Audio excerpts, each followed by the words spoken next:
Hi, I'm Travis Levitt, and this is my final persuasive speech, and I decided to do mine on child obesity. So here we go.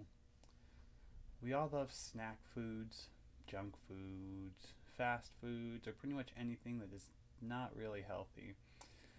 But technically, this isn't really a bad thing, considering the food pyramid shows that you actually need sugary sweets to be healthy. But what happens when we only eat these unhealthy foods or do not get enough of the healthy foods that our body really needs? Or even worse, what happens if our children do not get the food that they need growing up? They can become unhealthy and eventually they could become obese.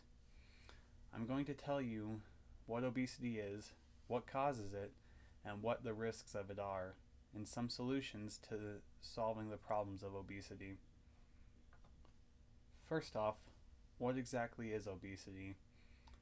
According to obesityaction.org, obesity is a condition that is associated with having an excess of body fat. Obesity is classified as having too much body mass. Obesity and overweight can get confused with each other sometimes. Someone can be overweight from extra muscle, bone, or water, as well as having too much fat. Obesity can be caused by many things, including unhealthy eating habits, too much eating, and lack of exercise. Here in the United States, child obesity is a growing problem. The AACAP, or American Academy of Child and Adolescent Psychiatry, did a study, and as of last year, about 33% of children in the United States are considered obese. This is a growing problem that needs to be stopped.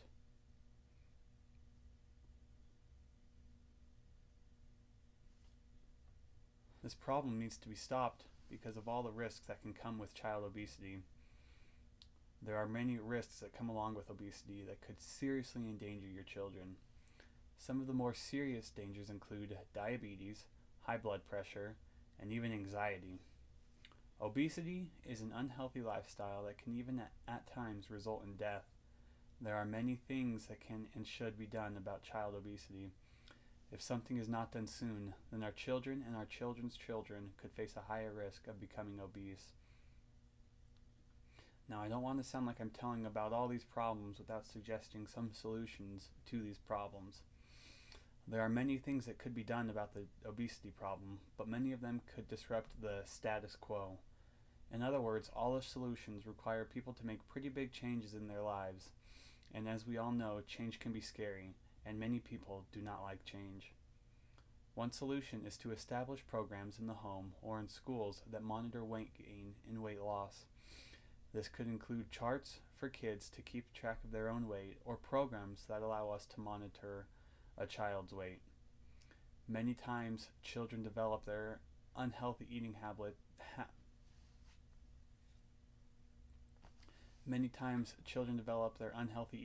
in the home because there is a lack of healthy food for them. Because of this, another great solution would be to make a healthy eating routine in the home. Plan your meals and decide what you are going to eat before you have dinner. A third solution is to make a physical activity a priority. With physical activity in a child's life, they will have a better chance of staying healthy and fit.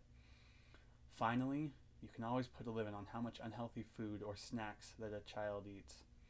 This forces children to eat more healthy food to satisfy their hunger instead of turning to snacks and unhealthy foods. Some solutions may seem better to others, and some may even seem crazy to others. Of the proposed solutions, I believe that the best one is to make a healthy eating routine. As stated previously, obesity is caused by unhealthy eating habits. If a child has a routine that limits snacks and unhealthy food, then the child has a very much lower chance of becoming obese. A few good tips for healthy eating habits are as follows. Eat at least 3 fruits every day. Eat at least 2 vegetables a day. Eat fast food no more than 2 times a week. Plan to prepare at least 5 meals at home and replace soda or juice with water during meals. Of course, these are not the only ways to prepare a healthy eating routine, but these are good guidelines to help you start. There is also another good side about planning your meals. While doing this, you are forced to think about what you are going to buy at the grocery store when you go, which can help save you money on groceries. In conclusion, obesity can be stopped by taking simple steps to ensure that your child remains healthy and active. If we do nothing about this growing problem, then we could regret it later. If we put the problem off until later, it is just another problem that we shirk off and leave for our children to have to deal with. We have to do something now in order to keep our children safe from this problem we call obesity. There is always something to be done, and we need to figure out what we can do to help.